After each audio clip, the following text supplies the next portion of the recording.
I'm Chosen Architect, and this is Project Architect 2.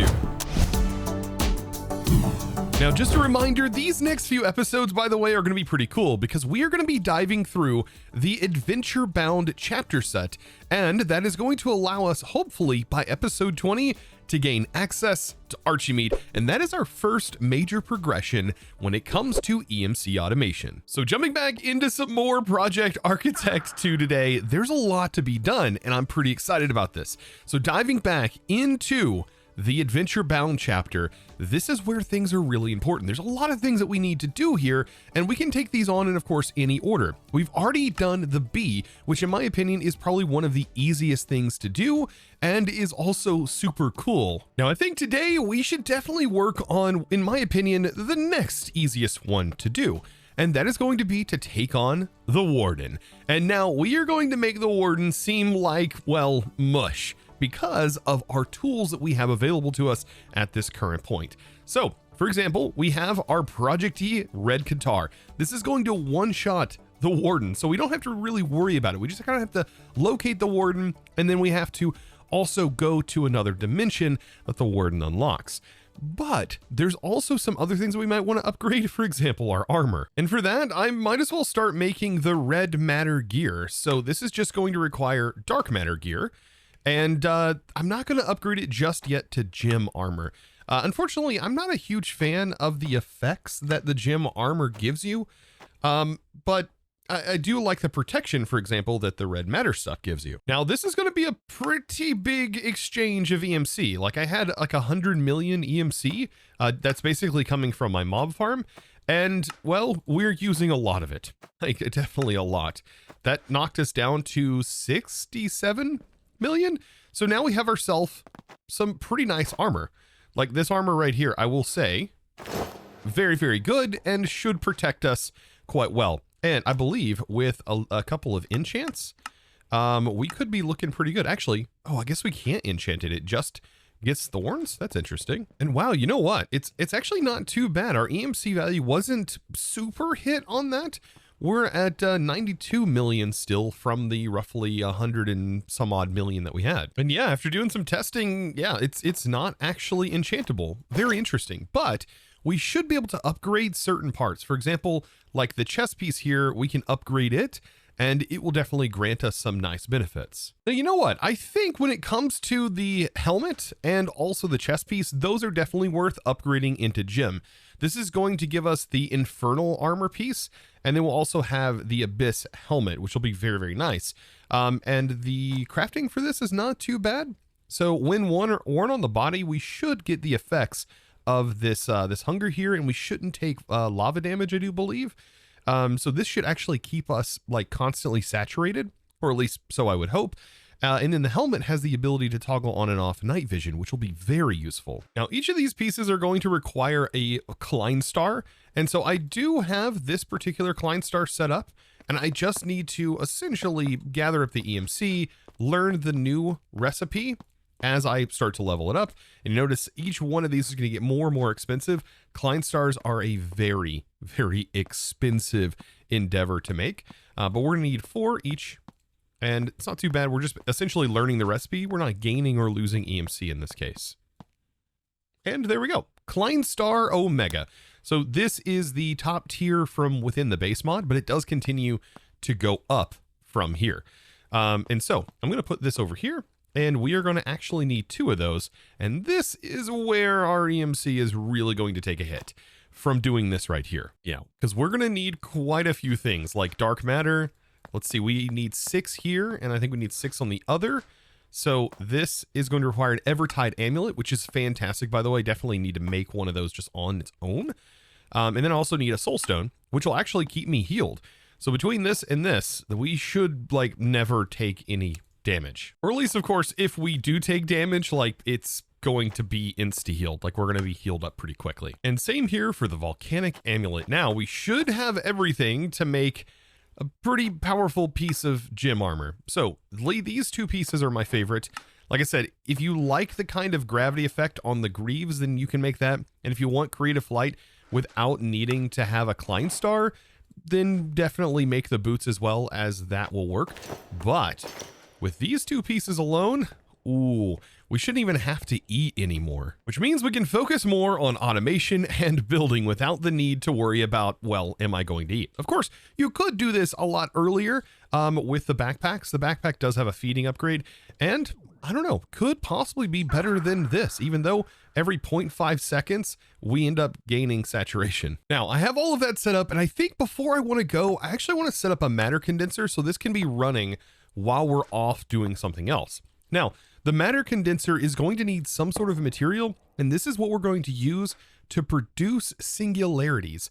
And this is going to allow me to get access, for example, to cross-dimensional access to my applied energistics system. Now, for this, I do need a 64K storage drive, and this needs to be set into the ME condensing output for the condensed singularities. And we put this in here with the 64K, and that should allow us, once it receives 256,000 items, it should end up generating this. Now, to feed it those items, I think I'm just going to use an EMC link. Actually, after doing a little bit of consideration here, I think I'm going to use a sink instead, because the EMC links at my current sort of EMC gains level is just not enough to exactly keep up. The item import limit is just a little bit too slow. So what I'm going to do instead is I'm going to place a sink down with a fluid pipe, and this should be a pretty easy way of getting a good amount of items in here. Even though we're not sending items, we can actually send fluids to this. So I'm going to be pulling water infinitely from a sink, which is a neat way of getting water into this. Now notice this number is going to be going up. So all I have to do is add a upgrade here.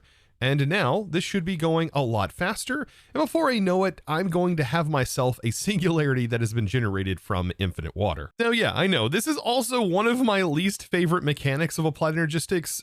Getting the singularities just feels odd in a progression of any kind, but it is definitely a necessary evil, unfortunately. Now, until that's set up, I'm still going to be utilizing this right here. So this still has access to all of that storage. So essentially my tablet here is a massive backpack. So now with that all out of the way, I should be armored up. I should be able to take out the Warden, and we should be able to loot successfully and get to our other dimension where we can loot even more. However, there is still the part of actually finding where this Warden resides.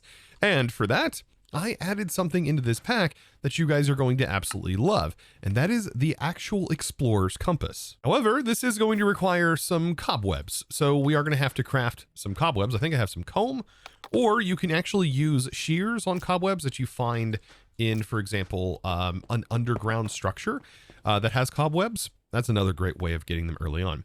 So let's go ahead and make that, and that is 100% EMCable. There we go. And then, oh, I'm going to need more of these, right? 4 of them? Perfect. So now that we have all of those, we can make ourselves an Explorer's Compass, and this will allow us to find locations on the map, including the ancient city. So when I hit search, it found it, and it's now pointing me in the direction. It doesn't tell me how far away I am. It's just simply pointing me in that direction. So we get to explore and hopefully find it. I guess that hints the name, right? The Explorer's Compass. Yeah, it's going to allow us to explore. Now, we should find this located underneath a mountain. Ooh, and while I'm here, you know what? I might as well actually grab this wood. Now, something cool that you can do, you can actually strip these logs by right-clicking and then right-clicking again. But I think in this case, I shouldn't do that, but there we go. This right here will clean out all of those logs in a huge, huge area, just like you see. It's actually kind of crazy. Who knew the guitar is more than, well, just a tool to kill mobs? Yeah, it can actually clear out logs. But that's also why you don't want to use that in your base. You don't want to right-click twice, or use it to strip logs in your base, because it can just destroy everything. But I'm definitely going to want to grab all of this R stuff because it's going to be super helpful later on, as we are going to have to dive pretty deep into Ars Nouveau, and we're going to have to set up a lot of cool automations for Ars in order to actually progress later. Oh, and also, funny enough, it does appear like directly under the place where we harvested those trees. Yep, this is apparently where the Warden resides. We just have to get down there. Oh boy. And thankfully we have the ability to toggle on our helmet's night vision because we're going to need it while we're down here and in the other dimensions. So I can hold down Shift and X at the same time and toggle on and off night vision. Oh, that is so convenient. Now this should be located down in the deep slate layers. It should be pretty low underground. We may or may not literally mine right into it. Oh, we mined right into it. By the way, the difference in the night vision on and off, that's the night vision off. That's the night vision on. Oh, it is so good. Now, we shouldn't make any noises if we're flying. Well, we shouldn't outside of course, of opening chests and stuff. So we should be fine for the most part down here. But if you, of course, you know, put down wool, you won't make as much noise. Now, I do want the Warden to actually spawn, and I want to show you how powerful this is once the Warden does spawn. So I guess let's open some chests and get these shriekers going. Because I want to get it over with. I want the Warden to spawn. Come on, Warden. And I just want to show you how absolutely ridiculously easy it is if you have a Qatar to take this guy down. I can promise you this is going to not be a problem whatsoever. Come on, shriekers. Do your thing. I'm gonna go ahead and start looting these chests, I guess. Oh, we got a smithing template. That's actually pretty nice. I'm gonna take some of that. There's gotta be some, come on. Spawn them already. Ooh, diamonds. Oh, we get some nice enchants we could probably strip off of these later on. Ooh, we haven't learned the horse armor yet either. Oh, there's actually some good stuff in here. Come on. Oh, there he is. There he is. There he is. So I want to see how protected are we from the actual Warden, by the way, in this armor. First, I want to see by taking a hit. Notice we're not taking a hit. So we're pretty protected. We're pretty protected from the blast there. And now I just hit X and the Warden is gone. Yeah, that's the power of ProjectE. And that's because this mod pack, while I do want you to explore a little bit and maybe explore things that you would never explore in a mod pack before, I want you to feel powerful. That's the whole point of this. And I want automation to end up becoming the primary focus while also still allowing you to go around and do stuff like this. It just feels so good. Bam. The Warden is gone. So we've already achieved essentially one part. We have our heart. And we're going to need this heart to actually unlock the portal, but I do go around still and see if there's anything really nice in these chests. There should be some like really good loot in here. For example, that horse armor is quite a bit, but also grabbing some of these enchanted pieces of gear is great. Nice. For example, we just got the Warden armor trim out of that chest right there. And I think these watchtowers are supposed to have some good loot. Oh, the gems are actually pretty nice to grab. For example, this watchtower actually has dragon's breath in it. Like, that is super nice to get this early without having gone to the end. Ooh, and you know what? I think I can grab that packed ice. Oh yeah, I've not learned that yet. I wonder if I've learned regular ice as well. All of these are definitely worth grabbing and learning. So now that all the vanilla looting is out of the way, I think it's time that we venture in to something new. But wait, there is a special chest right here. An ashen chest. And we have ourselves a golden apple in here. That's kind of neat. Ooh, but that definitely did not make something happy.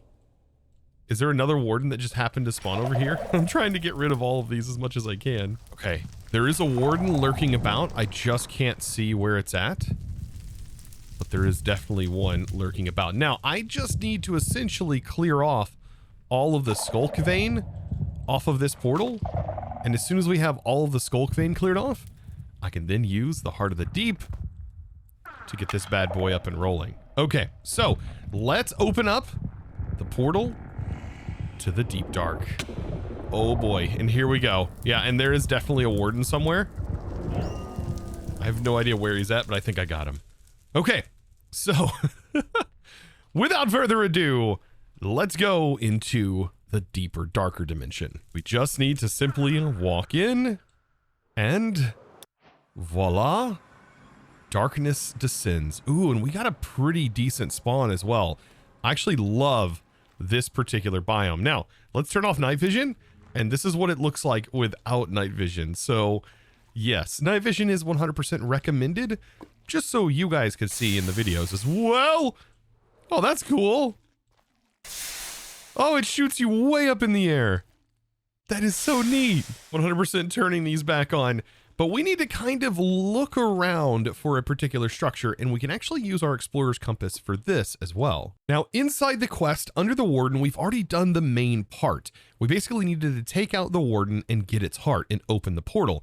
So now that we have that done, we need to look around for soul dust, skulk bone, and also soul crystals. And all of these things come from different mobs that are located in this dimension. Now we should be able to find those along the way while making our way to an ancient temple, which is going to be the structure where we find one of those items, of course, which we are going to talk about here in just a minute. But I need to essentially make my way there, and no need for me to set my portal. I should be able to set a waystone up in this dimension once we find a nice location. Now these biomes are absolutely ridiculous, and keep in mind, all of this stuff does have EMC for the most part, so definitely worth grabbing, and I believe XP is stored, I think, inside of the skulk. So if you like use a hoe on this, I think you can get XP from the skulk. So it's a nice place to also sort of farm those materials. Now, yes, the Warden can also spawn in this dimension. So something to keep in mind, you're going to want some sort of flight. Phantoms spawn here as well. And these nasty abominations also spawn here. Ugh, so gross. Now this biome right here is exactly what I'm looking for.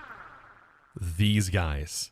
Oh yes. So these guys will come after me, but I should be able to take them out very easily. And by doing so, I get skulk bones. And this is one of the mobs you're going to need, a shattered. And you're going to find this in that like echoing biome here, which is a pretty nice looking biome. These echo logs are pretty darn cool looking. Also, by the way, I want to mention this. Mining in this dimension is insanely satisfying because you will find tons of lapis on the ground and tons of diamond in this dimension. So as soon as you can get here, the quicker you can actually farm EMC. Even though it may seem kind of counterintuitive, it's not. Like, you can get a ton of EMC also from this dimension from just mining. So now that I have those guys, let's go ahead and now finally locate with our explorer's compass the structure that is going to get us the items that allow us to craft the Warden doll. Now it does look like on the map it is right here, and we are like right on it, and it's either above us, which I didn't see, or it's down below, which it's a pretty high chance that it's possibly down below here. So I think I just need to keep digging until we find it.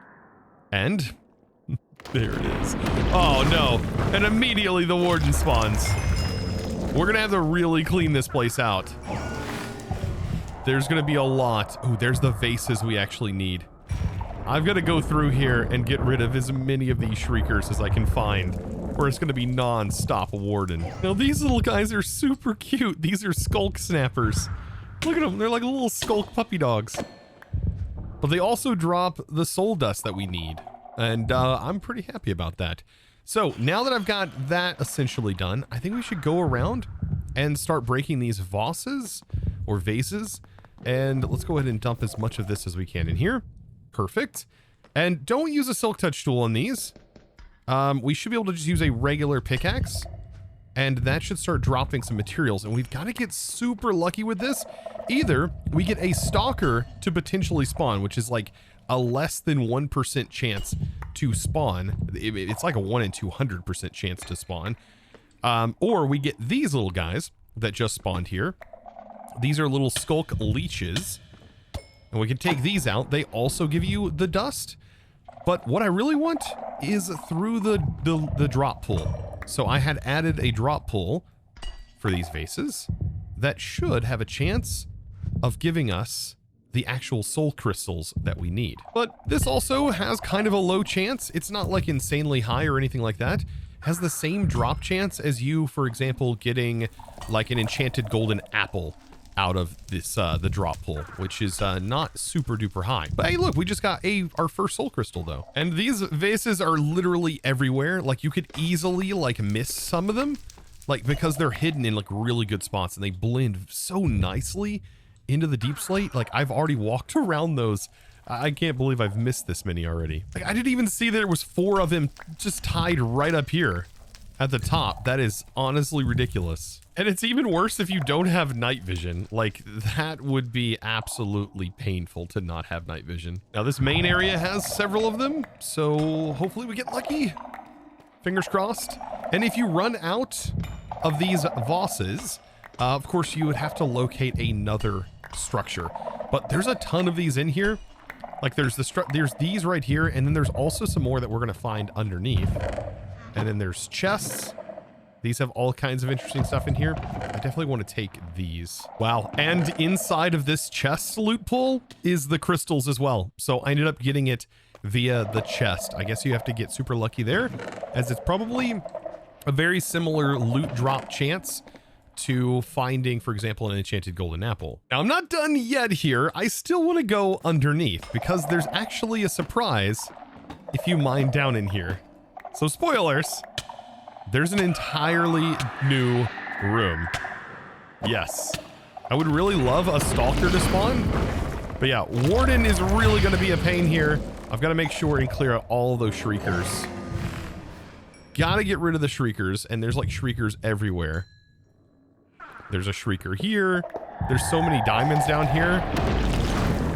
But I think after that, we should be good after we take out this last warden. Yeah, like I said, you're going to be taking out quite a few wardens. Definitely going to grab the diamonds and grab the diamond blocks that are in this structure.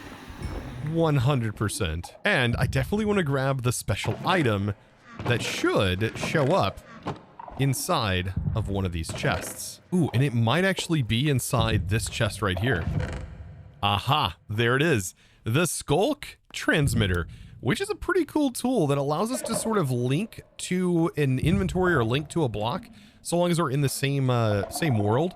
And it will, for example, would allow you to wirelessly access a stone cutter or something like that. I definitely want to clean these up real quick. And unfortunately, I didn't get lucky and find a stalker. But the stalker is probably one of the most cursed things that you can have just up and pop out of one of these bases. So I think now's a good time to go ahead and set our waystone and take a seat in our throne. That's right. We now have a beautiful seat here inside of the chamber. Let's turn off night vision so we can get a glimpse of how cool this looks. Oh, this is something else. But we now have everything needed from this dimension, and we should now be able to travel back home and also see if our singularities are done. So perfect. In that time, we have 3 singularities that have been produced already. So just using water with an upgrade from a pipe is very, very quick, especially when you're working on other things. Now, speaking of working on other things, we need to grab the items that are required in order to make this stuff. So let's get this out, and this should allow us to make our Warden plushie.